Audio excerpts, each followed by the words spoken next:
The Executive Governor of Kwara State recently convened a parley with permanent secretaries and other top officers on grade levels 16 to 17 in the state civil service.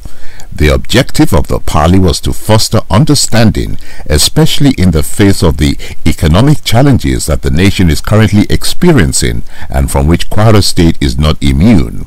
Governor Abdulfatah Ahmed particularly expressed concern over the prevalent situation at the local government level and described as unfortunate the salary crisis experienced at local council areas across the country. Civil servants at the local government level's case is a bit pathetic. Pathetic to the extent that the basis for which the local governments have been set up to carry out responsibilities at the grassroots levels has been completely defeated. Today, they have not only been incapacitated from dwindling revenues to not be able to deliver any form of goods and services. Rather, I would say their productivity has even begun to go southwards, like negative productivity. Today, local governments cannot do any road. They cannot even sink or repair a borehole. They cannot manage basic health centers. They cannot even repair primary schools. They cannot even repair their own secretariat when it gets spoiled. All they sit there and do is receive the monthly allocations, pay salaries, and go home. That is where we are today. It's not their fault. But you see, the way and manner in which they were structured in the first place. The local government areas were created along political exigencies. They were not created on the basis of ability to generate revenue to augment the federally inflowing funds.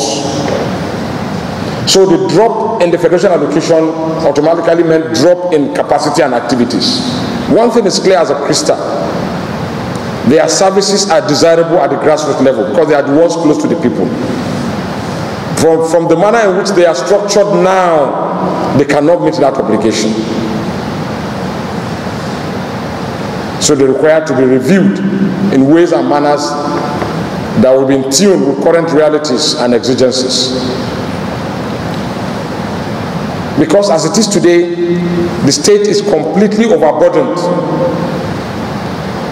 with helping to carry out responsibilities that are ordinarily expected to be carried out by the local governments. We do the roads at the rural levels.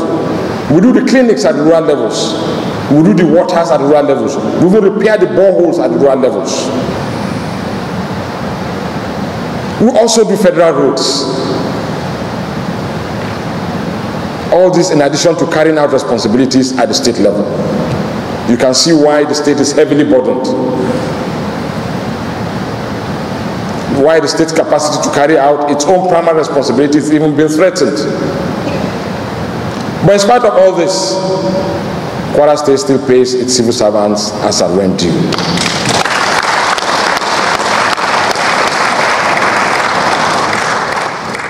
He therefore called for the review of the local government structure in view of prevailing realities to enable it serve the purpose of its establishment as the closest government to the grassroots. Alhaji Ahmed said that the government was working round the clock to assist the 16 local government areas in the state, stressing that the government has resolved to prioritize primary and junior secondary school teachers' salaries, whom, according to him, are the ones bearing the brunt of the dwindling allocation. The parley was interactive as it served as an avenue to ask questions. Honestly, when we got the circular that we want to meet with us on the economic situation, what came to the mind of some of us was that a similar thing happened in one of the southwestern states. And what the government told them was that, well, I don't have money to pay anymore. Make a choice. This month I will pay level 1 to 10. The following month I will pay level 12 and above. That was the kind of choice that was made available to them. But we are very happy. We have assured us that we are going to get our pay. But what we understand, we have moved away from the era of cake sharing to the era of cake baking. We must go and bake the cake, we must continue to eat cake. So I continue to get to you, sir. Compliment of our salary. You must also commend your excellency, sir. Your belief in continuity. Because I always look at it that that policy of continuity. What will be the situation of commercial farming today? What will be the situation of Kwasu were abandoned. Artificial college, program and project there were abandoned. Take any sector, the various ministries. But because we believe in continuity, the entire road projects have been completed. And you are also starting new ones. I don't think any state government can equal you in this area. Similarly, Alhaji Ahmed also held an interactive session with civil servants on grade levels 15 and 12, as well as grade levels 1 to 8 respectively. Speaking at the event, the state's head of service, Hajia Zara Omar, assured the government of unflinching support and loyalty of civil servants in providing quality services. For the avoidance of doubt, the Executive Governor will expose us to the present situation in the state and his expectations from the civil servants who are the engine room of government. I implore you to all be frank and forthright in your comments, observations, and indeed your contributions to the discussion. We are all living witnesses to the precarious financial situation of the nation, which has taken its toll on Kwara State. Even if for the unfifth time, I'm proud to assert that in spite of this, the Executive Governor is living up to his responsibilities. In this regard, as the salaries of the civil servant is paid up to date, we all should be grateful to God and our governor for this laudable and commendable achievement.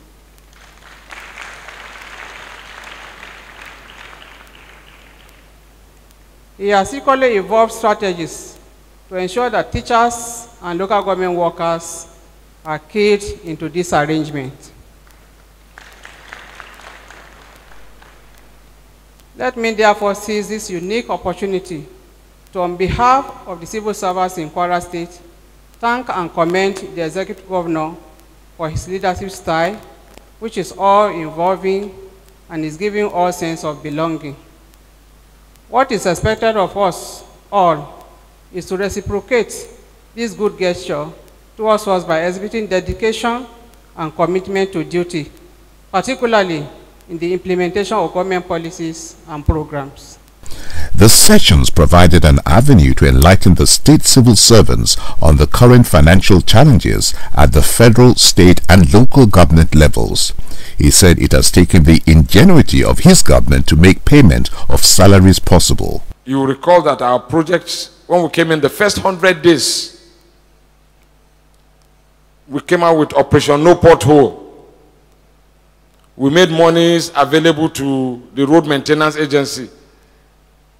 We were giving them money every month, and we had a schedule of roads that were going to be patched, and they kept patching all roads. And we came out with a slogan, continuity of the legacies of the last administration, which saw us bringing, if not all, almost all the projects that were ongoing in the last administration, we brought them to completion levels so that people can benefit from them. And that is why you see we have put a strong plan in place to continue to pay salaries to our civil servants. Yes, the economy is bad. Yes, things are very bad in the country. Revenues have dropped. But for us in Kwara State, we have to give thanks to God Almighty. Alhamdulillah. But there's only one assurance I will give you today. As Kwara State civil servants, will continue to pay your salaries as at when due. Why we are saying that is because I did not engage in projects or programs that are beyond the revenue profile of the state. We have been working and carrying on activities within the profile of our revenue. That is why we are still surviving and will continue to survive. Governor Ahmed reiterated that his government will continue to place high premium on the welfare of workers despite the economic challenges. Alhaji Ahmed said the current revenue drive has improved the state internal revenue from 500 million naira monthly to 1.3 billion naira monthly and could improve further with the cooperation of the civil servants. Governor Ahmed promised to continue to pursue people-oriented programs and charged the civil servants to be advocates for genuineness and report to work as at when due. God has helped us. We've been able to quickly change the way we get revenue. And that has changed the game plan. It has made it possible for us to do so many things. That is why I can sit before you today and give you assurances that one, inshallah, will continue to pay your salaries as at when due.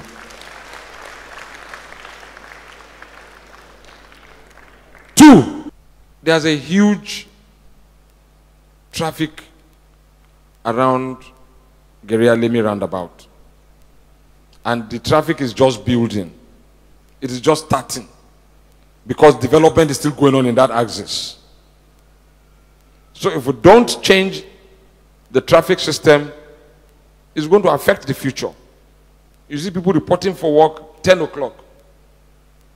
They leave office by 4, 5, they don't get home till probably 9, 10. If we don't repair the roads. That is why we must do an underpass that will allow for easy flow of traffic. We also dualize Makelimodu Gama so that for those of us that are coming in from Kwara South, it makes it easier for us. Each time you go there, you see heavy traffic around that area. And of course, Zongo Teaching Hospital. We'll dualize it. Inshallah. We will be Kwasu campus in Elisha Baruba for School of Agric. We will be Kwasu campus for School of Management in OC. All these programs, inshallah, will be initiated and completed before I leave office. On your part, we require adherence to the rule of law, adherence to the rule of service, and ensuring that you report to work as at when due. Those who are involved in enabling ghost workers to come into the system through one guise or the other, you desist because we will catch you. The BVN exercise we have done is just the first leg of verification. There's going to be physical verification and there's going to be certificate verification. I know there's a lot of fake certificates that are going on. I've seen them. But one thing is clear, there's no hiding place. You cannot hide. So if you fall in this category of these people have said, if I were you, this is the time to take off. Because if we catch you, wallahi will apply the law. That's the truth. The session was indeed interactive. I want to commend Your Excellency for your determination to succeed in the face of dwindling resources, economic challenges, and of course, the infrastructural deficit across the states of the Federation. I've seen that you are determined to improve the lot of Kwaran, especially in the area of education, given the fact that the kind of priority you have given to teachers' salaries. Our governor had just spoken and said that he had the interest of the staff welfare. He loves workers and he wants them to live very well. He wants their environment to be very conducive, especially for productivity. There was a time when we were facing a lot of problems at Teaching Service Commission. He came and visited the place and saw how bad the place was. Immediately, he directed that money be released and that place be renovated. It is on this note that I'm here on behalf of Kwara State Teaching Service Commission and all members of the staff to say thank you, sir.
Governor Abdulfatah Ahmed of Kwara State recently met with the leadership of the Nigeria Labour Congress, Trade Union Congress, Nigeria Union of Teachers, and the National Union of Local Government Employees, as well as local government chairmen, over the sharing formula of the Joint Account Allocation Committee, JAAC.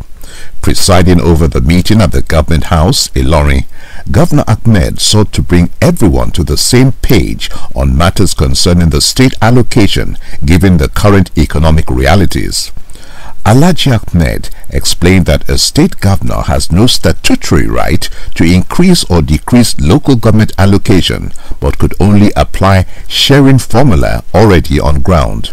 His Excellency lamented that with the present economic conditions, current council chairmen are seriously constrained. He further appealed to local government staff to show understanding of the national economic crisis.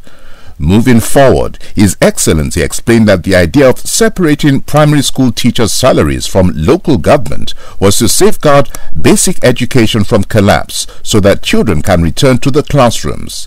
Most of us here have children in school. And we know that the only thing we can give to our children is education. There's no wealth that we can leave behind for them.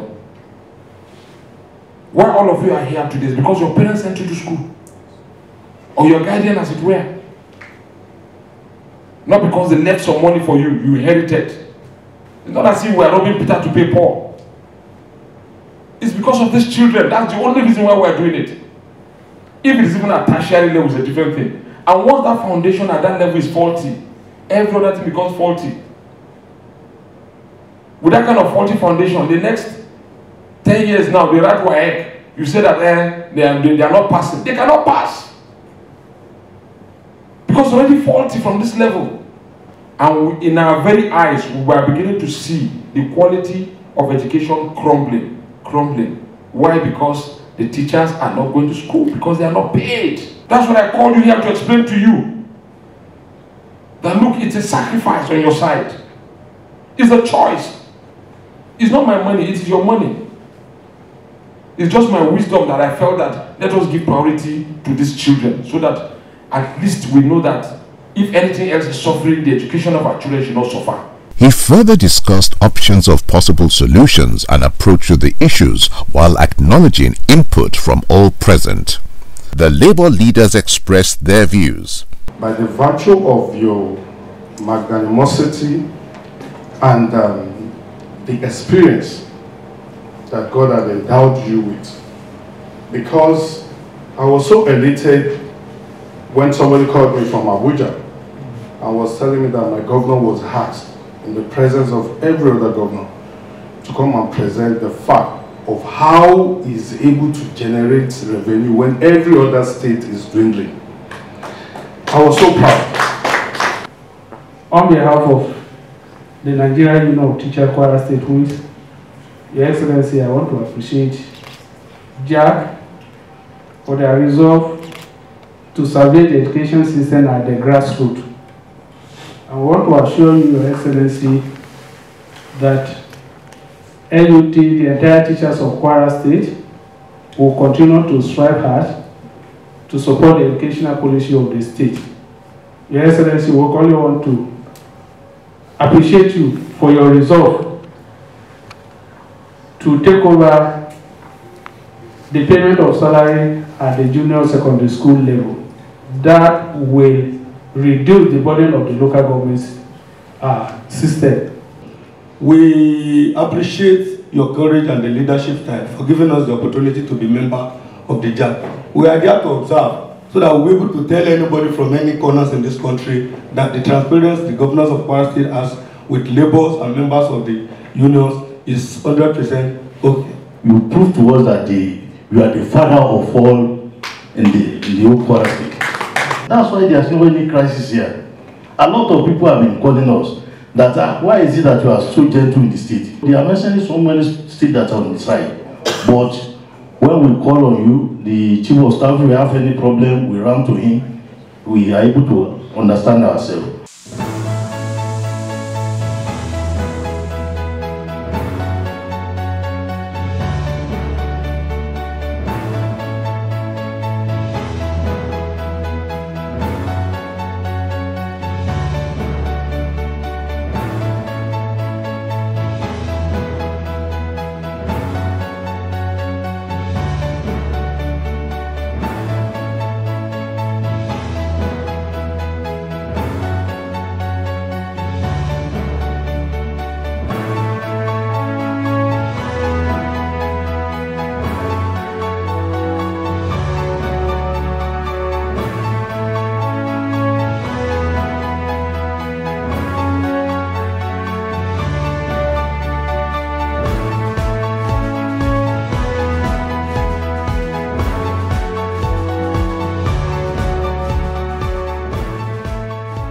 In line with his resolve to sanitize the state civil service, the Ahmed administration commenced the workers' verification exercise not long ago. As an employee of the Kwara State government, Governor Abdulfatah Ahmed also participated in the biometric verification of state at the Government House, Ilorin. Thereafter, Alhaji Ahmed spoke on the exercise and issues of import to the state, including his recent visit to China. We went to China largely in response to the federal government's drive to not only support industrialization but to create jobs for our youth. And premise on that case that we went to China, we met with them and they are happy to come to us to invest in textiles, which we hope will not only be human capital intensive, but also create the right platform for our teaming unemployed youths. So for us, it's a strong point of encouraging backward integration, because if you look at it, the market already exists here in Nigeria and indeed African sub-region. So getting to start production here, it's only to support the much desired market that already exists. I'm happy that the exercise is going on very well, because you and I know that for any proper planning process, you require a good data base. And this, I'm sure, is going in to support the much desired database that Kwara State requires for planning. So I see it at completion level to aid us in having a database that will support much required development that we want to see in the state.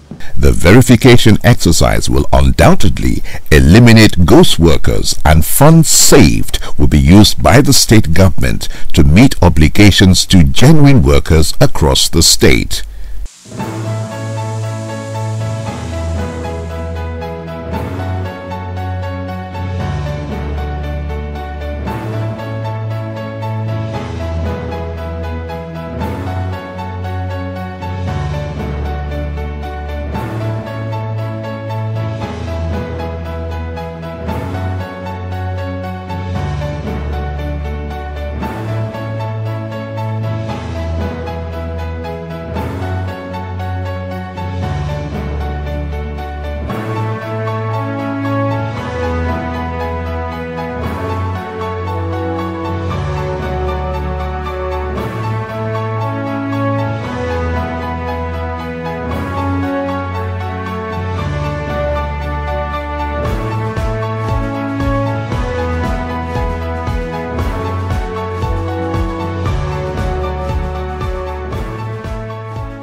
order to make the business of governance in the state more effective, the Executive Governor of Kwara State, Alhaji Ahmed, recently swore in 2 special advisors into his cabinet. They are Comrade Bisi Fakayode, who will serve as Special Advisor Labour Matters, and Alhaji Mohammed Ndakotsu Usman as Special Advisor Community Development. I, Bisi Fakayode, do solemnly swear that I will be faithful and bear true allegiance to the Federal Republic of Nigeria, and that I will preserve, protect, and defend the Constitution of the Federal Republic of Nigeria, so help me God. While performing the swearing-in ceremony, Alhaji Ahmed charged his new aides to live up to expectations. He congratulated them on what he described as well-deserved appointment and urged them to, as a matter of urgency, to key into the state's policies and programs with a view to bring the dividends of democracy to the citizenry. Kwara State, it's good here.